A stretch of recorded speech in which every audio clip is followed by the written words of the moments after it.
to all of them. What is that? You said it in a way that clearly is from something, so what is it?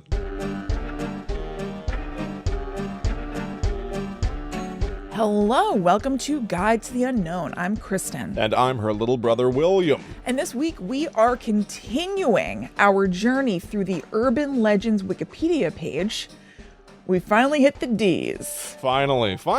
Yeah, what are you giggling at? I don't know, it's just funny to me, because that really is what it is. Sometimes Yeah. I step outside myself and I'm like, that is what we're doing. It's just the Urban Legends Wikipedia page. Yeah, we're using that as inspiration because it lists out basically all of the urban legends and some things that aren't urban legends. Yes. Going from like numerals all the way to Z. And Will and I have decided to just go down through the list, skipping things that we have already covered on the show. Yes. But just hit everything and see what we come up with. Exactly. Anything that Wikipedia says is an urban legend, that is what we are doing, even if it's not an urban legend. Yeah. I also want to say this before we launch into it. I've been creating landing pages on our website for different sort of like topics when we hit them. Yeah. So if you check out scaryfun.fun/urban legends, I'm going to have a whole like condensed, anytime we've talked about urban legends, it'll be there. Awesome. No more hunting and pecking. Just go directly to the category.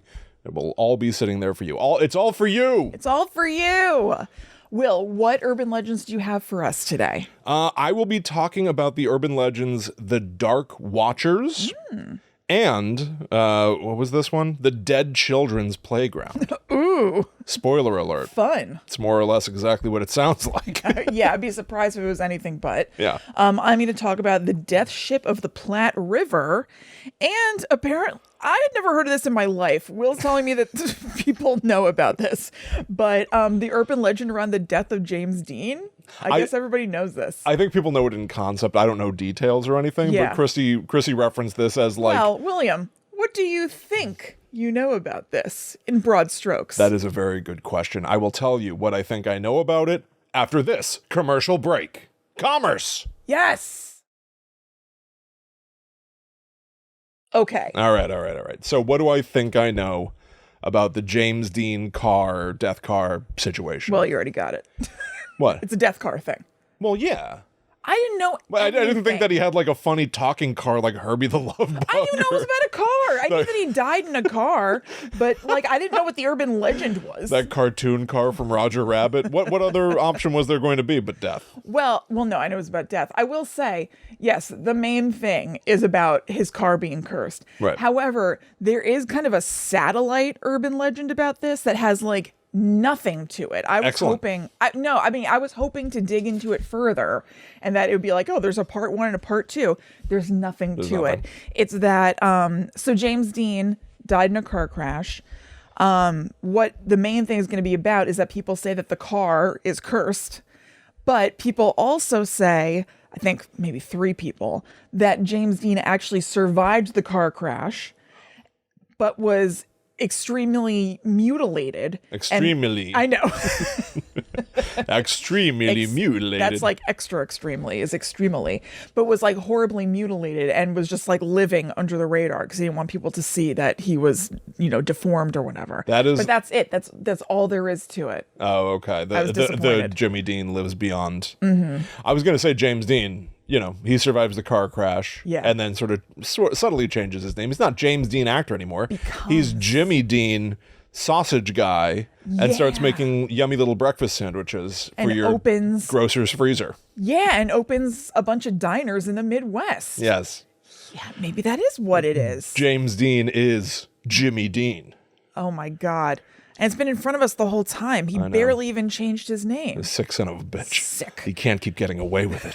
He can't. I don't think he is still getting away with it. I would imagine Jimmy Dean has also passed. Oh, man. Right? Do you think that they like buried him or do you think they turned him into sausage? Oh my God. Maybe a Sweeney Todd situation like last week. Exactly, Kristen. Exactly. Maybe they've just been putting a sprinkle of him into.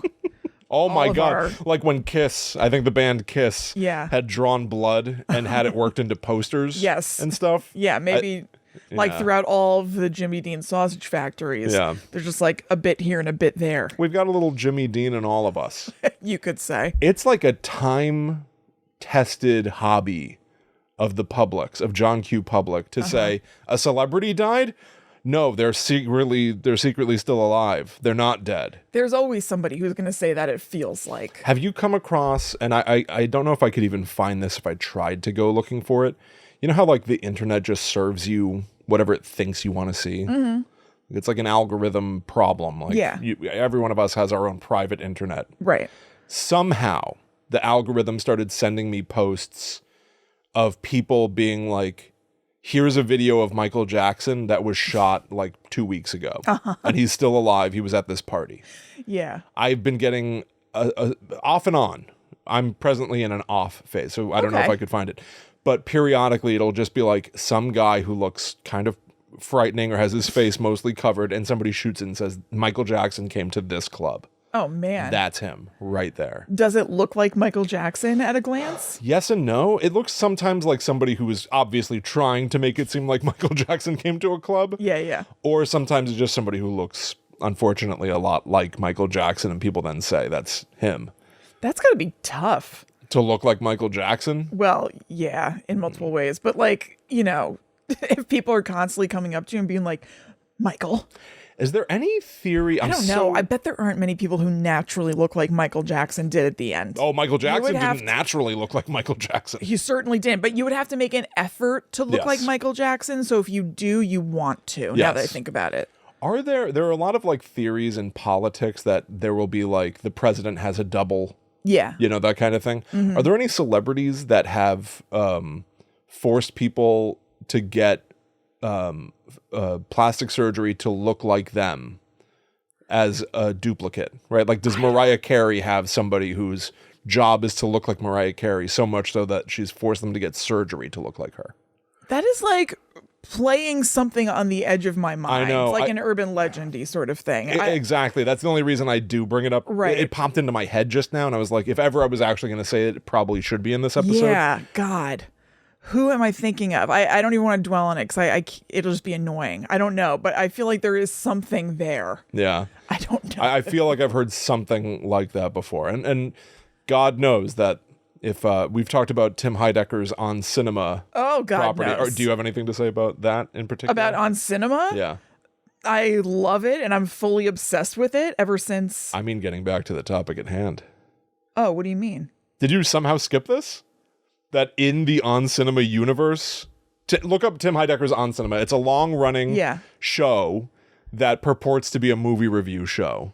You know, I started at season 7 so that I could try to catch up. I think that this was post season 7. There's an old man who claims to be James Dean on the show. Oh. And Tim Heidecker keeps threatening to kick his ass. No, actually, I don't think that is... I remember you telling me this, but... Really? Yeah. Oh, maybe it's earlier? Yeah. It is some of the craziest stuff I have ever seen in my life. So James Dean, if ever there was proof that he survived the crash, On Cinema has the answers. It's there. Tim Heidecker's On Cinema. Yeah. Ugh. All right. Anyway, all of that was a massive digression. I mean, it's still somewhat relevant because I was saying that I guess there is a micro urban legend that James Dean was still alive after the crash. Right. True. I was really hoping to dig into that more, but it seems like there's no elaboration to it. Yeah. The main thing is the car. So James Dean, in case anybody doesn't know who he is, because we have listeners of, all sorts of ages, he was an actor and a race car driver who was popular in the 50s. He was really only famous for like 4 to 5 years tops. Like his career was really from between 1951 to 1955. Yeah. He was most well known for the movies Rebel Without a Cause and East of Eden, which were both in 1955, the year that he died.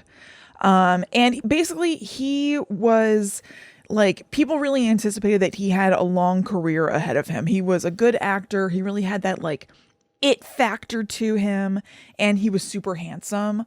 I would say that he kind of now is like the male counterpart to Marilyn Monroe, like really beautiful Hollywood people who died too soon. Gotcha. You know what I mean?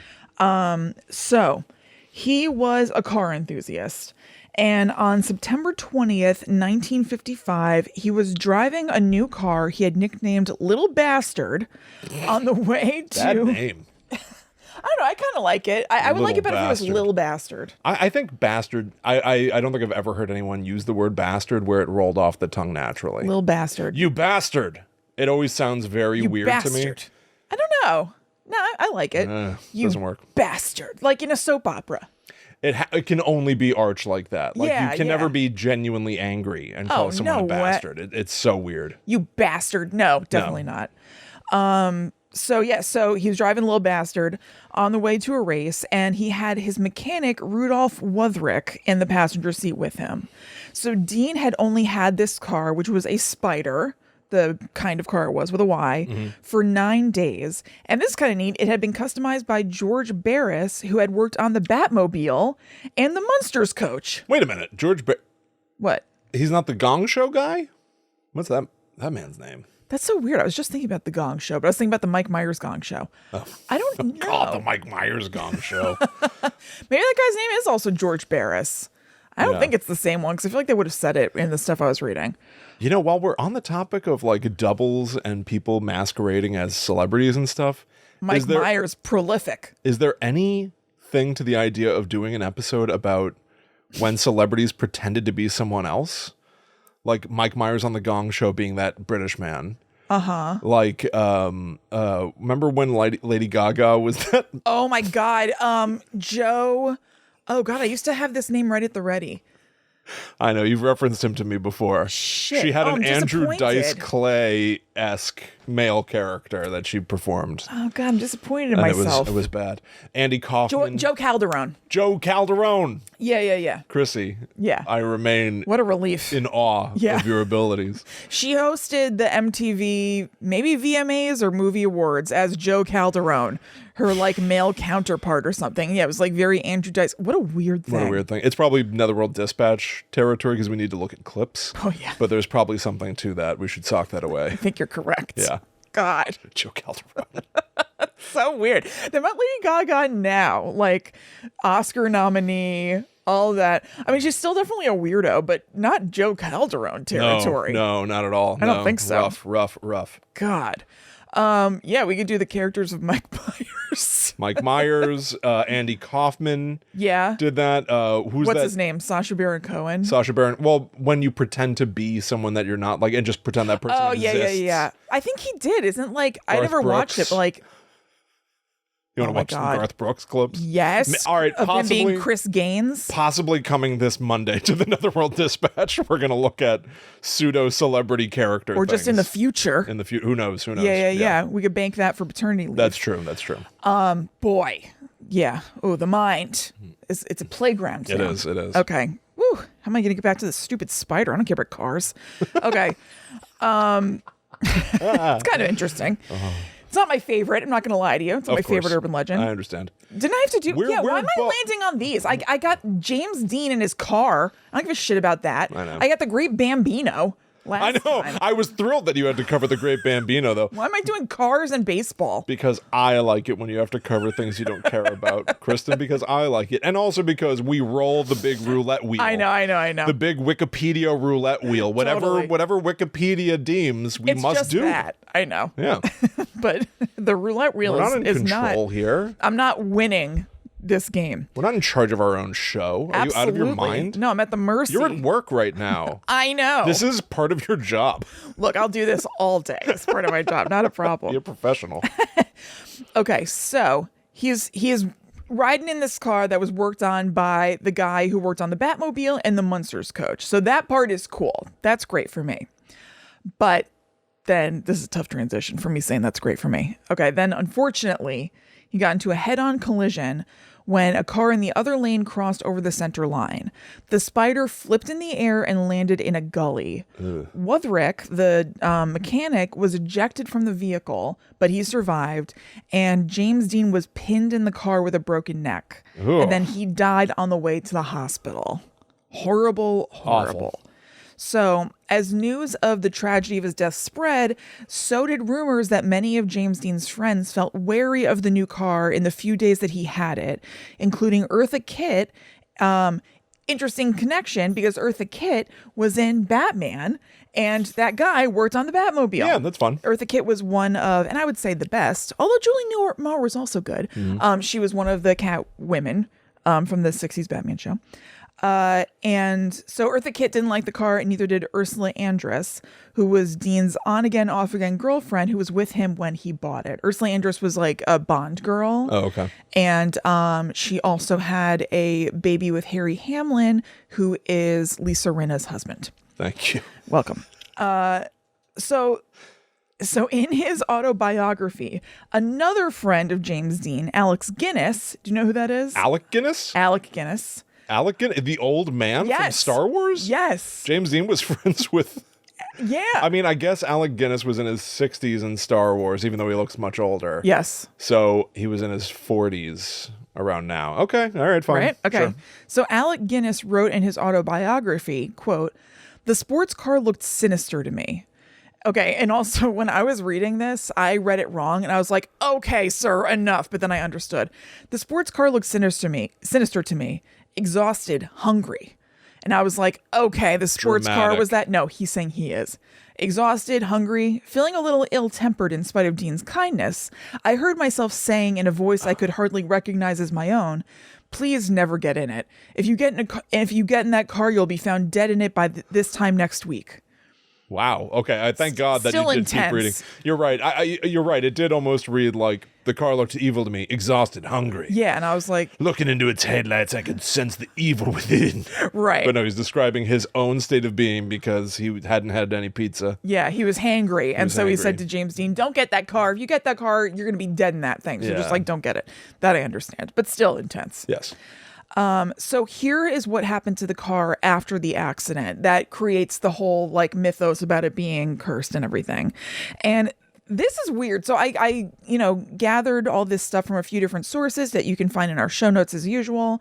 But all of this stuff about like what happened to the car, I took from Snopes, thinking that this is generally a site that's like somewhat reliable because it's supposed to be a fact-checking site. Yes. However, this particular article I find a little suspicious because it was written in the first person. What? So I find this very weird. I've never seen a Snopes article that said that. It's like, oh, I found this, yada, yada. I've never seen that before. So it said on Snopes, it said that after the accident, the Porsche, it was a Porsche Spider or whatever, was sold to a secondhand dealer who then put it on public view for a campaign for like road safety and not speeding. So you know how sometimes before prom or whatever, there'll be like a car that was in an accident in front of a high school that's like, don't speed or don't drink and drive or whatever. I guess it was something like that.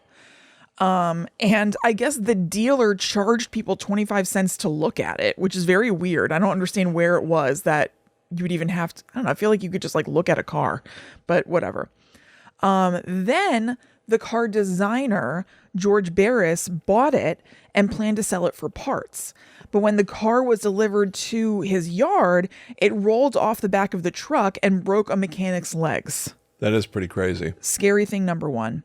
Then Troy McHenry, who was a doctor in Beverly Hills, bought the engine from the car and used it to replace the engine in a Porsche that he already had. And then he was killed in a crash the first time he took that car out. The first time. That's what it says. Okay. Yeah. All right. So here's where it's like in the first person. This is a quote from Snopes.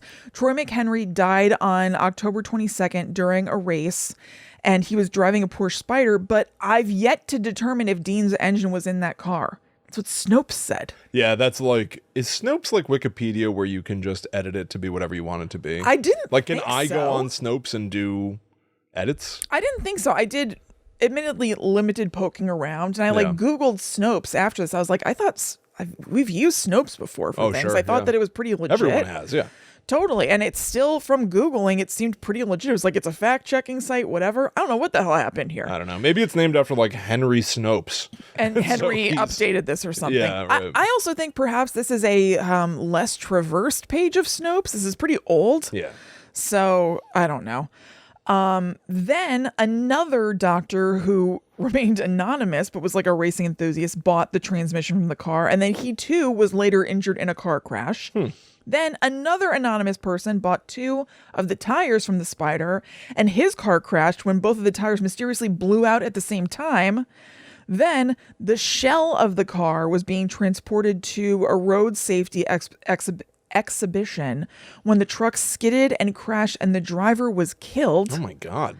And then stolen from... this just keeps going, huh? Yes. And then it says that the shell of the car... This is in conflict with that other part, so I really don't understand. There are a bunch of stories of the shell of the car that are contradicting each other. Okay.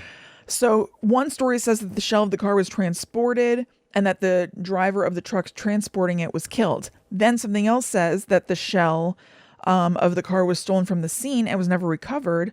Another version says that the disappearance of the shell was reported, and then George Barris said that he saw the shell when it was exhibited somewhere a few years later, and that the car was loaded onto a truck afterward. But then 8 days later, when the truck arrived at the destination it was supposed to go to, it was not there anymore. It had just disappeared. Oh. And there was no mention of an accident having taken place. Interesting. So all kinds of weird things. Accidents have happened with pieces of the car, and pieces of the car have disappeared into thin air. It's almost like a Final Destination type, like Rube Goldberg machine, kind of thing, where it's like, I don't know, anybody who interacts with this thing becomes part of death's design. Yes, it is. Your tires will explode. The engine will go crazy. Whatever. Right, or it will simply disappear on you. Well, now it just disappeared, so it could be out there anywhere. Yeah, maybe it's with Jimmy Dean. Peek out your windows right now, everybody. James Dean's car, the it's shell. It's going to be looking in at you, freaking you out, like Will getting scared by something looking at the window. Absolutely. Yeah. I just yesterday I was driving home. Like I was working like at the mall, which I like to do. And I was driving home, and on Route 1 right outside the movie theater, a truck, the shittiest truck. It almost looked like the Jeepers Creepers truck. Beat up, old, rusty. It swerved in front of me and a tire popped off. Oh God. The back left tire popped off. That's scary. The truck, and literally right in front of me specifically. So 5 feet ahead of me, this truck just drops on the bottom left corner. Ugh. Sparks shoot out because now metal is grinding against asphalt. Yeah. And the truck continues to swerve to the right and come to a stop right in front of the movie theater. But the tire is rolling. Yeah. Down the road, up the ramp by Starbucks. Kristen can picture all of this. I know none of you can, but it rolls up this off ramp to get to Starbucks. Hits the curb. Tire rolled up. Yeah, I guess the velocity. The velocity of it. That's like the dangerous thing. Is like tires are heavy. It's like going so fast. Yeah. So it hits the curb and pops way up into the sky. Oh my God. And then I was past it. In your rear view, did you see did it fall down on it from what I could tell, because I had to keep driving. Yeah, I know. All of this happened, in the span of like 5 seconds. I don't know. Yeah. I felt, by the way, like a psychopath because I was so calm. You had to be like, I was so calm. I was like, okay, let's just move around that truck whose wheel just fell off right in front of me. Yes. And let me observe, while being perfectly safe, let me observe the tire as it rolls off of its own accord and pops into the sky. I'm like that too, and I want to jinx myself, but that's why I'm such a good city driver, because I could just be like, huh, yeah, exactly. Huh, like, you really are. You were an outstanding driver. Yeah, just defensively, just got to keep it cool. I was, if you had taken my temperature, I was perfectly average. I believe it. It must be in the Rogers blood. I don't know. I'm good in an emergency. Yeah, same. Sadly. Yes. Time tested. Yeah. I'm pretty good in an emergency. Yeah, we're good in a crisis. But it was in retrospect, once I was past it, I was like, that's crazy. That is crazy. It was one of the craziest things I've seen in a while. Car stuff. So all of that to say, car stuff, they say that the odds of being injured in an accident during travel, it's not going to be airplanes. Yeah.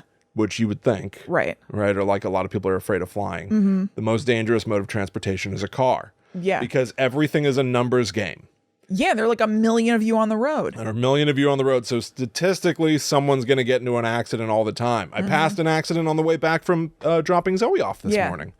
So you've now got not just the statistics of everybody on the road and car accidents happening constantly. You've got a very interesting sample size of people focused on James Dean's car. Right. What is the type of individual who has the money and the motivation to say, James Dean's destroyed car? I'd like to buy the engine, please. And also a lot of them they're race car drivers. They're race car drivers. Yeah.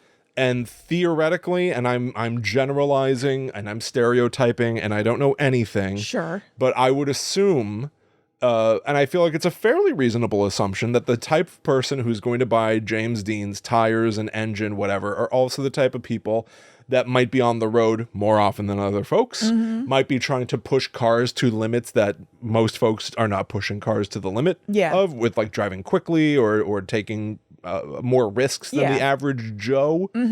And so statistically, the odds of them getting into accidents is higher than the odds of you getting into an accident. Yeah. I mean, I think that's all true. That's the skeptic brain perspective thing, I think. I think that's all true. The sample size of people who are interacting with Jimmy Dean's car are people who might find themselves getting in accidents. The truck stuff is crazy. The truck, like transporting the car and like just trying to roll it off the back of a truck and then it crushes a guy's legs. That's far weirder to me than car accidents from people driving with those things in their own car. That's weird too. I mean, it's hard to say because there are 3 different stories about what happened to the shell of the car. But yeah, also the story about like, you know, seeing it being loaded onto a truck and then when it arrives at its destination, it's not in there. That's weird. Like, yeah. But again, I mean, who the hell knows? Who knows? That guy could have stopped for Jimmy Dean. He could have stopped at Jimmy Dean's. Oh my God. Yes. If you're in the Midwest, he could have stopped at Jimmy Dean's with Jimmy Dean's car to get some sausage and gravy. And then somebody steals it. You're right. You're absolutely right.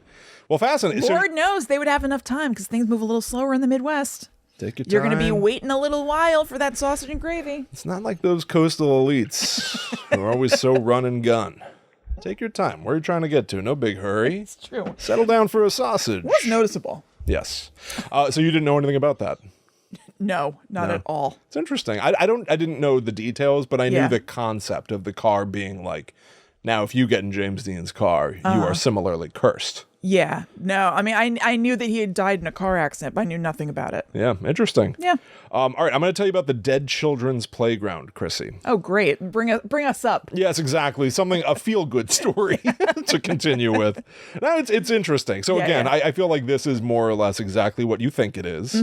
It's ghost kids on a playground. Sure. Right? But there are some interesting revelations to the story. So this urban legend takes place in Maple Hill Park, Alabama, where there is a cemetery, Maple Hill Cemetery. Just besides the cemetery, there is a playground, the perfect spot for children to swing and go down the slides and stare at the headstones. Yeah, right. So the nuts. I think that there's isn't there kind of like a playground next to a cemetery in New Brunswick because it's like a church. Oh, maybe. Maybe. Like we went to preschool in. Yes. Oh, yes. When we went to preschool, one of the main activities in our preschool in the middle of nowhere, Connecticut, was going to the graveyard across the street. Not even. It was in the same, because we went to preschool in a church. It was Christ Church Preschool. Oh, so. In my head it was across, well, whatever.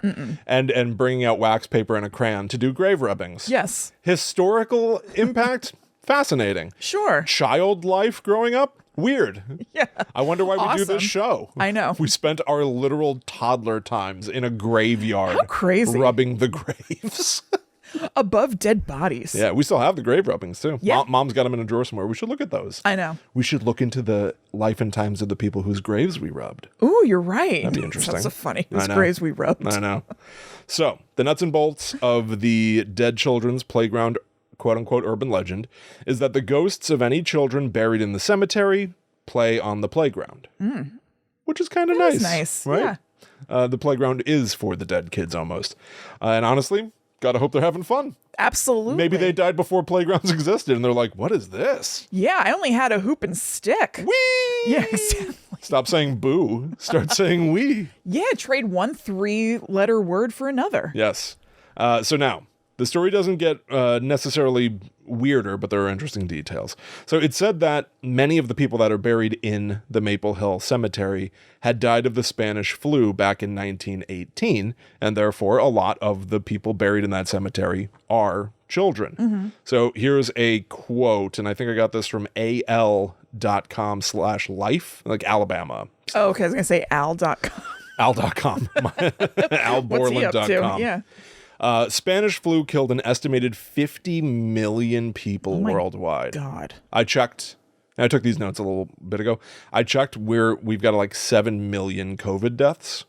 That's crazy. 50 million people were killed by the Spanish flu. And it hit Huntsville, Alabama particularly hard. Hospital beds were filled. Doctors were working long shifts in hopes of easing some of the patients' misery. Many patients were treated at home, with large quarantine signs on the doors, a practice which resulted in the disease spreading through entire families. Bodies were often stacked on wagons and hauled to morgues by horse. It reminds me of like, now I went to, what's this place called that I really, really like? It's in Louisiana. Give me New Orleans. New Orleans. You went there too and really liked it, I believe. Yep. And they had, what was it? Yellow fever? Yeah. And they talk horrible, but they talk a lot about like that. It's like that bring out your dead thing of like literally bodies piled in the streets. Yep. Almost impossible to imagine. And we just went through and are still going through like one of the craziest times in modern history. I know.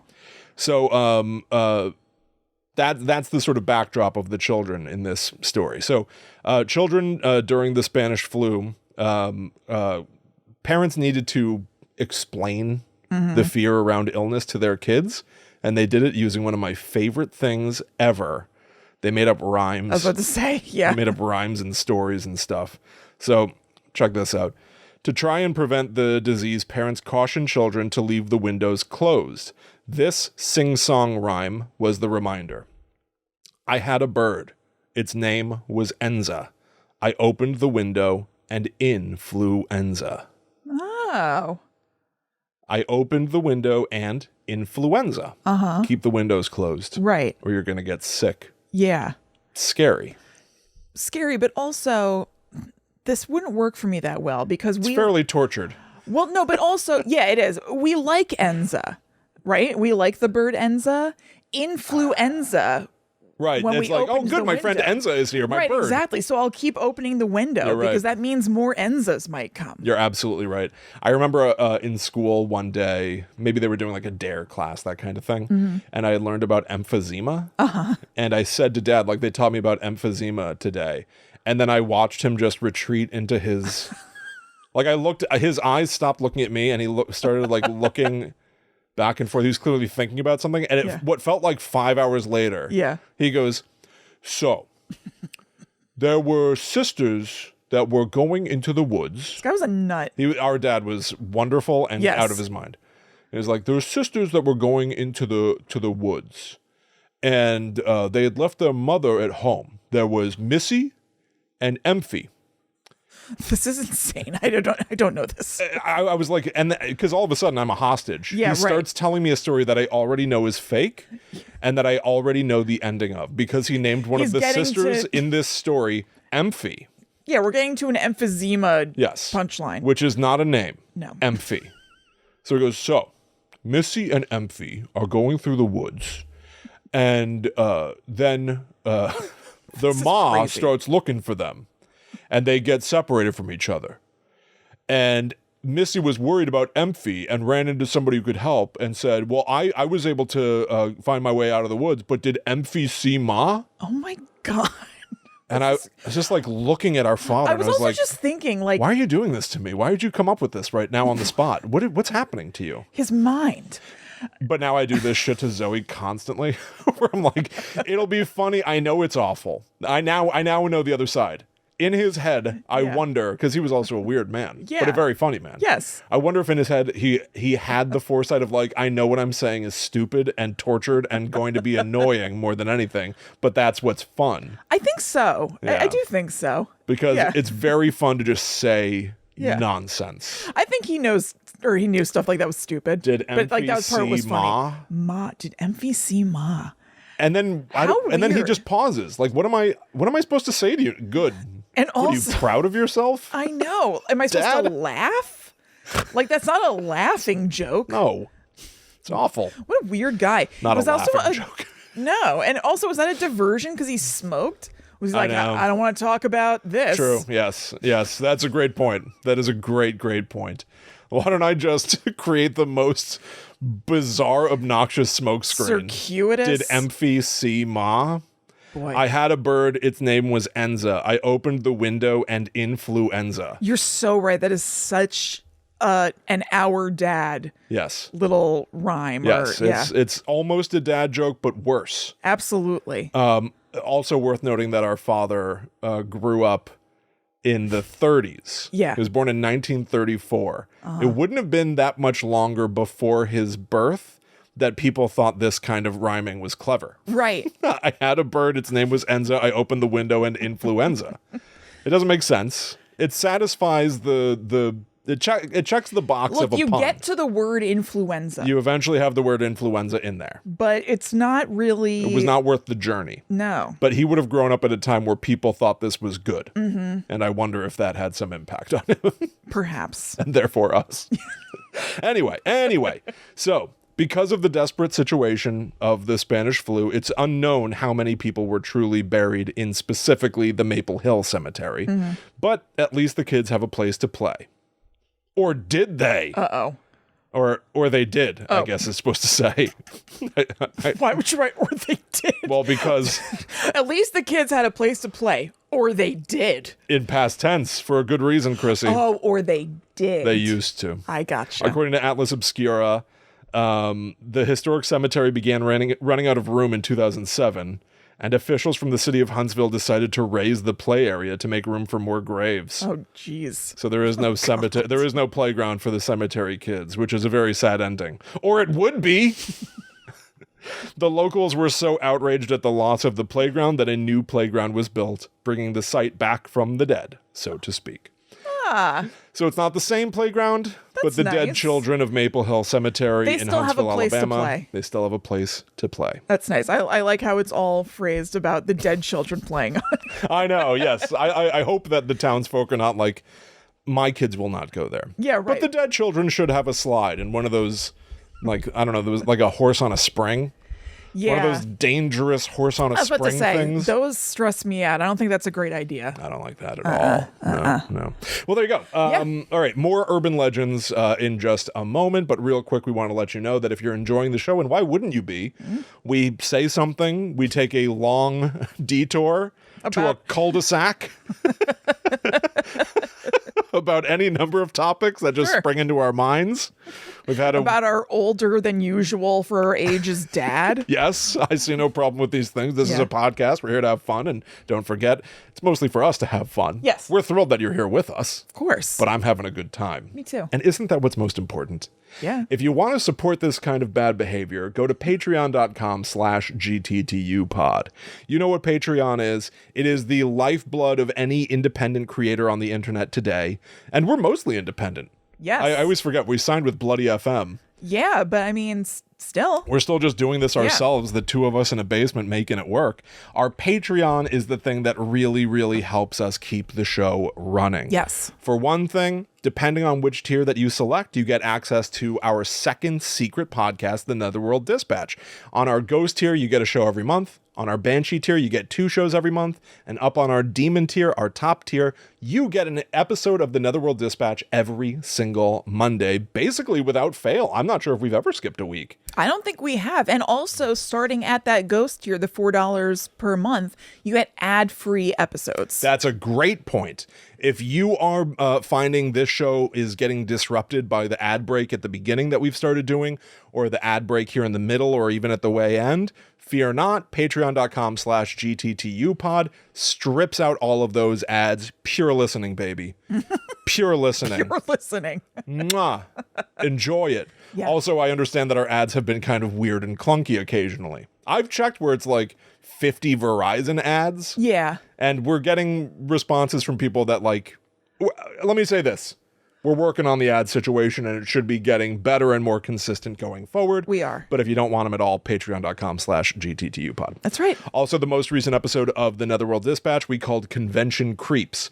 Chrissy and I went to the NJ Horror Con in beautiful Edison, New Jersey, and had a very enjoyable and weird experience. Yes, absolutely. For one thing, we ran into the wonderful, wonderful team. Yes, of Ghost Girl Greetings. We got to meet Tony and Lori in person. It was awesome. Go check out Ghost Girl Greetings for sure. That was a delight. And then for a lot of the show, we talked about Doofy from the Scary Movie franchise. Yeah, it was heavier on Doofy than on the actual convention this episode. And believe it or not, Doofy wasn't even there. I know, if you can believe it. But I love the episode. It's really fun. And just to gas up Will for a second, we have a video version of the show, as we do of all of our shows. And Will put in a lot of graphics for the video version of this convention episode. Like, a lot of graphics. And they're so goddamn funny. Like, lots of Ken Burns effects on Doofy popping in. We mentioned a Hillshire Farms snack tray at one point, and Will dissolves that into the frame. Like, lots of little surprises. I think that is one to watch visually, just for those, if you're so inclined. A tremendous amount of fun, and I stayed up very, very late. If only I had the time and energy to always do that. Right, but it's okay. But thank you very much for saying that. Yes.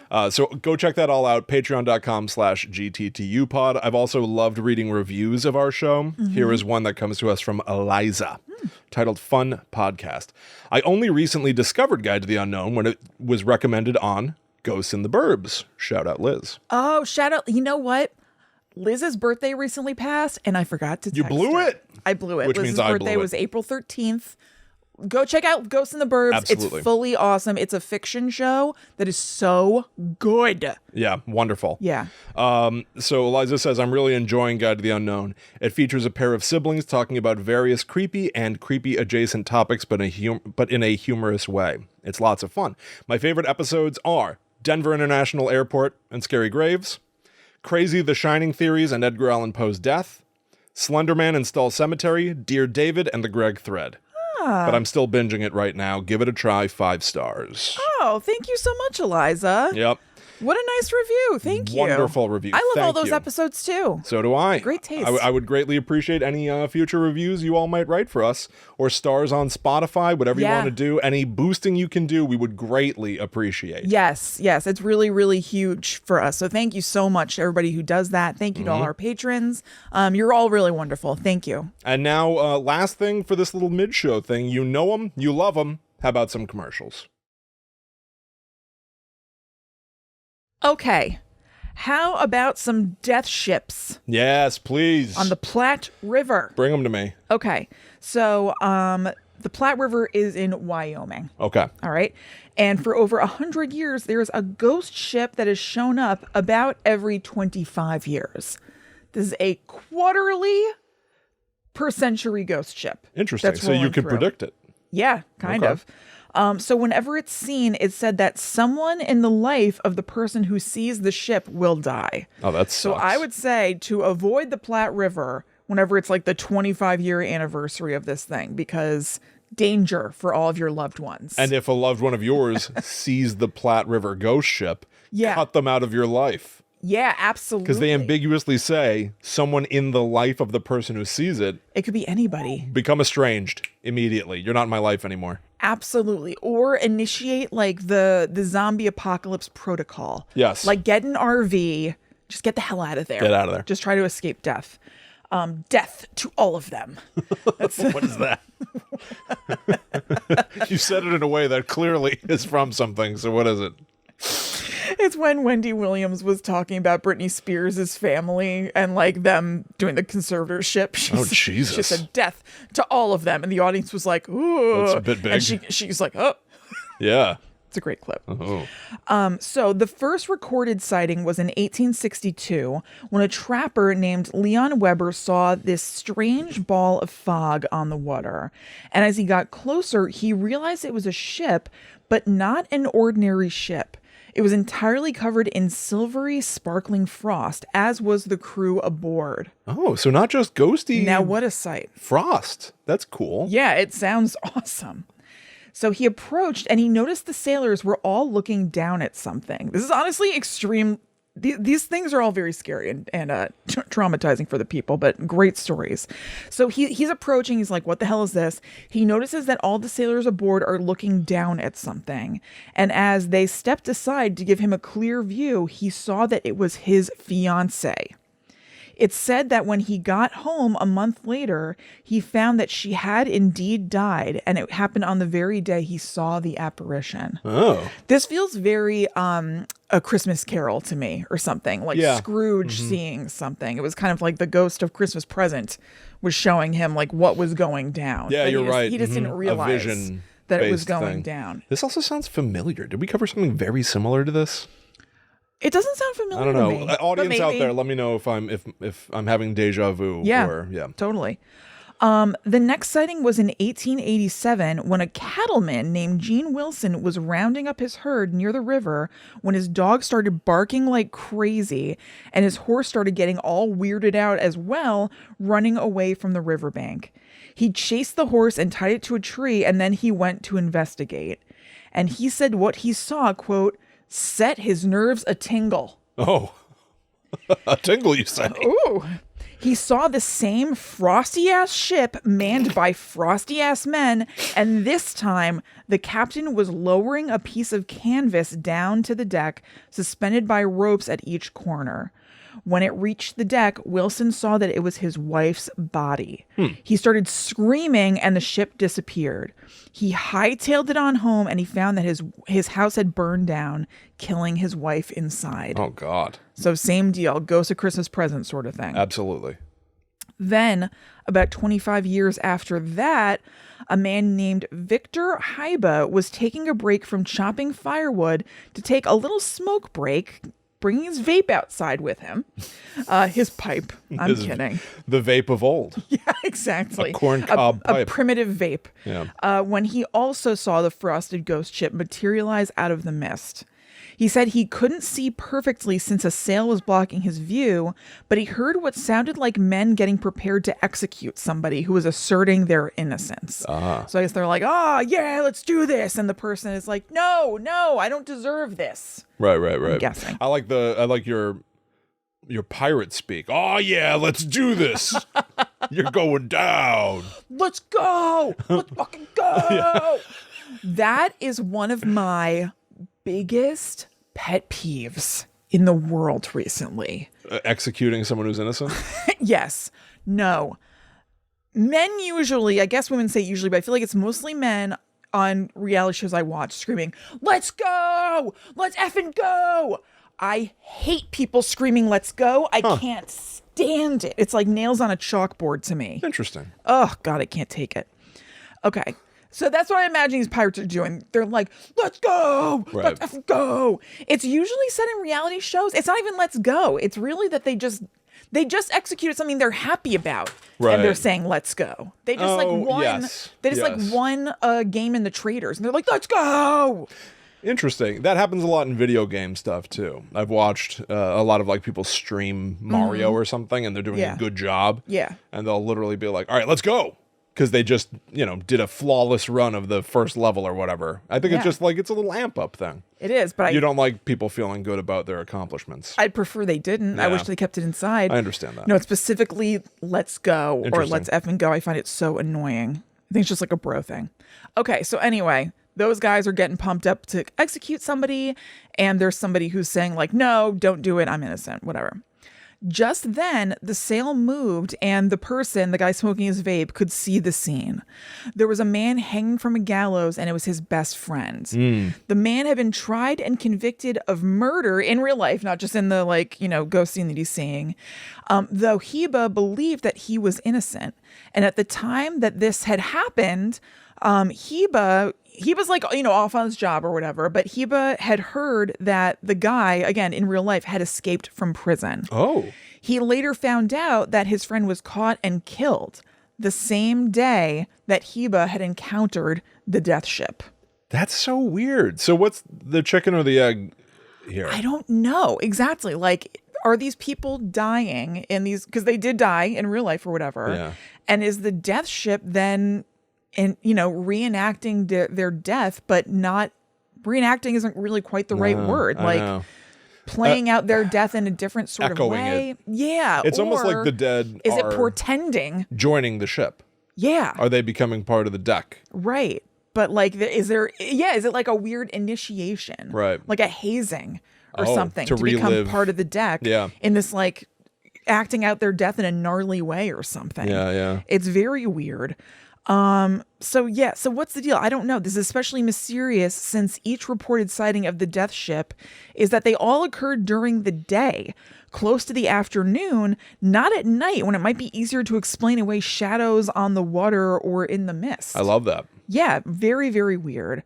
And documented sightings of the ship seem to have dried up around 1903, but it's said that if you want to try to get a glimpse, fall seems to be the best time to do it because that seems to be when it was the most active. Yeah. However, that is also the most spooky time of year. Oh, yes. Coincidence? Right. I don't know. Interesting. Mm-hmm. What happens if 1 million people are on the beach to see it? I bet it doesn't show up. You think, yeah. What Tricky. does that mean? I don't know. Tricky. Very tricky. It only shows up to the alone. To someone who's completely alone and nothing can be verified. Exactly. Are there ghost stories out there where it's like a group of people, everybody sees it and it's completely proven and verified? No, obviously, because then... Well, why not? Nobody can tell a single good story where somebody sees something irrefutable? I mean, I don't think there's anything that could be literally irrefutable, or else we'd be like, case closed, ghosts are real. Well, in real life, yes. I'm saying in a story. In a story. Yeah, I don't know. I'm sure there are. I can't think of anything. I don't know. I'm sure there. Well, you know what? We both watched something recently, story wise. Yeah, we did. We saw Late Night with the Devil. Well, yeah. So. Oh yeah. Well, come on. I know. You're right. The premise of the movie is that yes. you don't think you're just watching a late night show. Yes, you're right. Something scary happens on this late night show. No, you're totally right. Yeah, no, you're right. That's interesting to me. Yeah, but I don't know. I actually do think that there probably are ghost stories out there where it's like a bunch of people. I can't think of anything off the top of my head. Yeah. But it's also still not something that's like, yeah, we know. Yeah. But I think there probably are things where it's like a mass of people all saw the same mysterious thing. Yeah, true. Certainly for I'm UFOs curious. And stuff. Send it if you happen to know something like that, gttupod@gmail.com or at gttupod on social media. Mm-hmm. I'd be very curious. All right, I'm going to bring us home. Yeah. With the final urban legend of the day. I'm going to talk to you about the Dark Watchers. Now, we've talked about the Hat Man in the past. Yep. The Hat Man is probably one of the most famous shadow people in modern consciousness. Yeah. Right? The Dark Watchers are almost like maybe the race of people the Hat Man comes from or something. Okay. It's like the Hat Man is a singular individual. He's one of the Dark Watchers. Yeah, that's almost how this comes across to me. So, but for whatever reason, the tale of the Dark Watchers is very regionally specific. The Dark Watchers are supposed to or supposedly come from the Santa Lucia Mountains, which is about halfway between Los Angeles and San Francisco on the West Coast. Cool. Like out in California. Also, seemingly, occasionally people reference them as being near Hell, California. Okay. Which I'm not sure where that is. I can't tell if it's a real place or like just something the locals call it. I'm not sure. So, the Dark Watchers are described as tall, sometimes giant-sized, featureless dark silhouettes, often adorned with brimmed hats or walking sticks. So literally, it's like a group of hat men. Yeah. They are most often reported to be seen in the hours around twilight and dawn. It's interesting that it's a hat or a walking stick. I know, so not both or something. Yeah. I know, it's like a bunch of Paul Feegs watching you right on the horizon. I guess they go by the Coco Chanel rule where it's like, do you know what I'm talking about? No, Coco Chanel said like before you leave the house, take off one accessory. I'm butchering it or whatever. So like you don't want a hat and a walking stick. It's either or. You want a hat or a walking stick. Yeah. That's very funny. They're said to motionlessly watch travelers from the horizon. According to the legend, no one has ever seen one up close, and if someone were to approach them, they would disappear. Now, evidently, it was the early Spanish settlers in the region who originally spotted the Dark Watchers, giving them the name Los Vigilantes Oscuros, which literally means the Dark Watchers. In the 1930s, the Dark Watchers popped up in a couple of books, like this 1937 poem called Such Counsels You Gave to Me by Robinson Jeffers. Jeffers being what feels like a nickname for a man named Jeff. Hey, Jeffers. Anyway, here's the part of the poem that mentions the Dark Watchers. He thought it might be one of the Watchers, who are often seen in this length of coast range, forms that look human to human eyes, but certainly are not human. They come from behind ridges to watch. But when he approached it, he recognized the shabby clothes and pale hair, and even the averted forehead and concave line from eye to jaw, so that he was not surprised when the figure turned toward him in the quiet twilight and showed his own face. Then it melted and merged into the shadows beyond it. Ooh. Spooky. Yeah. The most famous mention of Dark Watchers comes from a 1938 short story by John Steinbeck called Flight. Now, this short story, Flight, itself, is about a young man named Pepe who is sent away by his mom to find medicine. Pepe is 19 years old and living in the Old West, and so Pepe gets kind of lost, I think. He also gets into a confrontation on his journey. And because this is Old West times, confrontations are not good. It can be deadly. Pepe stabs this guy to death. Yeah. Now there's a manhunt for Pepe. Oh, God. We've got to get medicine. Pepe. Now Pepe is forced to flee, and everyone knows he's never coming home again. He's paranoid, and he feels hunted, because he is being hunted. So here's an excerpt from the story. Pepe looked suspiciously back every minute or so, and his eyes sought the tops of the ridges ahead.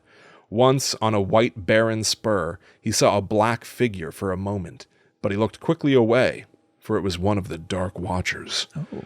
No one knew who the Watchers were, nor where they lived, but it was better to ignore them and never to show interest in them. They did not bother one who stayed on the trail and minded his own business. Pepe's having a hell of a day. Hell of a day! God. But is it almost like an omen? Because spoiler alert for this very old story, Pepe dies. Yeah. Now. And his mom doesn't get her medicine, does she? I'm not sure. She probably dies too. She probably dies too. Oh. Well. That's a shame. Yeah. So, John Steinbeck may have written about the Dark Watchers for a very personal reason. It's said that John Steinbeck's son, Thomas Steinbeck, grew up and then reported to have seen the Dark Watchers during his childhood. And along with an artist, Benjamin Brode, collaborated on a book titled In Search of the Dark Watchers, where they go into the history of the legend and interview locals who claim to have seen them. So was John Steinbeck, like, if his son says, I grew up and saw them, was this something that he shared with his father, or did his father see them himself, or interesting. Is that why it ended up in his story? Yeah, that's cool. Kind of fun. Yeah. You know? So what are they? What are they, Chrissy? Hallucinations brought on by exhaustion and isolation? There is a thing called infrasound, which can generate feelings of uneasiness and anxiety in people and is frequently connected to paranormal sightings. And I did not know this. Apparently, I find infrasound very interesting. The wind can create infrasound? I didn't know that. I did not know that. Huh. Which is crazy. But so if you're in the region, traveling, we're talking about the 30s, so like traveling on like a horse or, for long stretches of time at least. Yeah. And you get whipped up by, the atmosphere, you hear this infrasound and it generates an anxiety in you. Are you now more prone to hallucinate the Dark Watchers on the horizon? I guess so. I guess that makes sense that wind can do it. Sound is like vibration, and vibration is like stuff moving in the atmosphere. Right. So wind is that. Yeah, I guess so. Here's a way more fun explanation, though. The Dark Watchers may actually be an example of and I don't know how to pronounce this, broken specter, but it's not broken like, you break something. It's Brocken, Brocken specter. I'm not sure. A broken specter, also called a mountain specter, can occur in certain atmospheric conditions when the sun is at a particular angle. The subject's shadow can be cast onto a cloud bank around them, creating the illusion of a large, shadowy human figure. Basically what this is, as far as I can tell, it's your shadow landing on clouds off in the horizon. It's your own shadow, which is weird. But because of, your shadow can look to be enormous. Yeah. Right? It's just where the sun is. It's just such a weird idea that I've never heard of before. No, neither have I. So especially the combination of those things. Yes, exactly. So the sun is behind you, let's say, and there is a dense fog or clouds up on the ridge. Yeah. Okay, so now let's reread how I had initially described the Dark Watchers. Now that we know about this actual phenomenon, this is a real thing that you can encounter, the Brocken Spectre. The Dark Watchers are described as tall, sometimes giant-sized, featureless dark silhouettes often adorned with brim hats or walking sticks. Because you're living in the 30s and you have a hat or a stick. Yeah. They are often reported to be seen around the hours of twilight and dawn, when the sun is low in the sky. Perfect shadow time. Perfect shadow time. What do you think of that? I think that's awesome. I've never heard of that before. No, I haven't either. I love that. I love it when, it's so specific. I know. I absolutely love it when something paranormal-y may end up having a completely rational explanation, but it's a very obscure feature of the environment. Yes, and all of the conditions have to be exactly right for that to have happened. Yes, exactly. It's a very what are the chances sort of deal. 100%. It is so strange and something that I've never heard of before in my life. Very cool. Which I think is also why I love that so much. Yeah, definitely. But there is another thing. Actually, I wanted to mention this. I wasn't sure if I was right about this, but I guess I am. There is a video game called Broken Spectre. I found out about this disconnected from doing my research. I literally just had to confirm it. It's in my Steam wish list. Broken Spectre is a video game, a VR game, that is from one of the creators of the Blair Witch Project. Oh, neat. Now, I haven't done enough research to know which one. Because I didn't do research on that at all. I literally just remembered from my notes Broken Spectre came up elsewhere in my life. Oh, yeah. I think you sent me that. I may have sent this to you. Yeah, I don't have a VR headset or I would check it out or something like that. But if anybody out there is interested, there's a game from some of the creators of the Blair Witch Project called Broken Spectre. I wonder if they recreate this maybe effect or if it's literally about that sort of hallucinatory thing off in the horizon. Yeah. But in a VR space. Wow, what a cool thing. It's like a scary mirage. Yeah, yes, it's a scary mirage. Yeah. I like that. So, these these shadow creatures, the Dark Watchers, actually, because of this physiological effect, the sun is behind you casting a shadow on clouds or mist. This has generated urban legends all around the world. Because this is almost like a genre of thing that you can run into. It's almost like the will-o'-the-wisp. Yeah. Right? Like a bona fide physical phenomenon. Right. Has created an urban legend about now people have told stories as if it's a monster. So this might be responsible for the Grey Men of Ben Macdui in Scotland, which I don't know anything about. I don't either. It's just other shadow people around the world. The Brennan Lloyd of Wales, or, Kristen, the Hell Valley Sky Trees of Shiverburn Galaxy. Whoa, okay. Which Shiverburn Galaxy is, of course, a level from Mario Galaxy.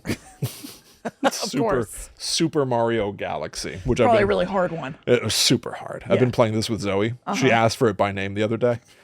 That's so cute. We play Mario Galaxy. Aww. I'd shown it to her months ago, and then she asked me to play it again just the other day. You must have been thrilled. Oh, delighted. Yeah. So there's a level called Shiverburn Galaxy, and there actually is? Yes. I thought you were kidding. No, this is true. Yeah. In the game, people discover this way after the fact. Most of the time, your eyes never leave Mario. Yeah. When you're playing this video game, right? So dynamic. You've got to. Oh, what a fascinating figure. Right. Nothing to do with you've got to pay attention to where you're going. Of course. My eyes are glued to Mario because what is this guy's life? Right. He's a plumber and yet he goes on international adventures. Interstellar. Yeah. In Mario Galaxy. But so in this particular level, evidently, if you stop and you observe your surroundings, up on a high mountain off in the corner are these tall, gangly things staring down at you. And no one knows what they are. They are never referenced elsewhere in the game at all. But no matter where you are in the level, you might walk like a mile off in a different direction. Yeah. Stop and look up. They're always just behind you up on the horizon. It's like they're following you. Yeah. And so somebody like went through the game's code and found out that graphic is called the Hell Valley Sky Trees. That's awesome. But it's these tall things with long arms and big eyes watching you. And so no one knows what they are. So that's tiny little Mario's shadow projected onto the mist. Yes, right. Yes, it's Mario's Brocken Spectre. Yeah. So people have theorized that the little shadow creatures that follow you up on the horizon are either Kodama, which are tree spirits from Japanese folklore, or that they may be skinwalkers or shadow people from folklore originating in Hell, California. So this Mario thing, the shadow people in this Mario game might literally be a reference to the Dark Watchers that I started out because Wikipedia told me to, yet I was playing Mario Galaxy this week with Zoe. It all comes back to Mario for you. It really does. Yeah. I play a lot of Mario, but it was a delightfully full circle moment. No, that's awesome. And just to cap it all, I do have one comment from Joshua from the Mario Wiki that simply says... What Joshua have to say this time? Dude. I just showed Kristen. Says, dude, that prettily scared me. The end. That was a beautiful capper. Finn. Dude, that prettily scared me. That prettily scared me. The Dark Watchers. That rules. Dynamite. Well, everybody, those were the beginning of the D's of the urban legends. Yes, we'll get back. We'll continue in the D section someday. Yeah, absolutely. But we hope you enjoyed the show. We'll be back next week with some other sort of scary crap or something like this. Who knows? Some scary junk. Yeah. I don't know. We'll see. But until then, like Will said before, you can get so much more stuff that we've done over on patreon.com/GTTUpod. So go check that out. Why the hell not? Please go. Also check out Ghosts in the Burbs. Yes. Ghost Girl Greetings. Go, go, go. Fly, fly. Fly, fly. Fly, fly. Thank you all so much for hanging out with us. Follow at GTTUpod on all social media. We post whenever we're going live. We post whenever we've got a new show out there. You can also follow us individually. Yep. I'm at Chillin' Kristen. I'm at The Myth Traveler. So thank you all so much. Hope you had a good time. Like Chrissy said, I mean, I can't say it better than what you said. We'll be back with more scary crap. Yeah. Or junk or whatever you said next week. But until that time comes, we must travel. Back to the netherworld go we.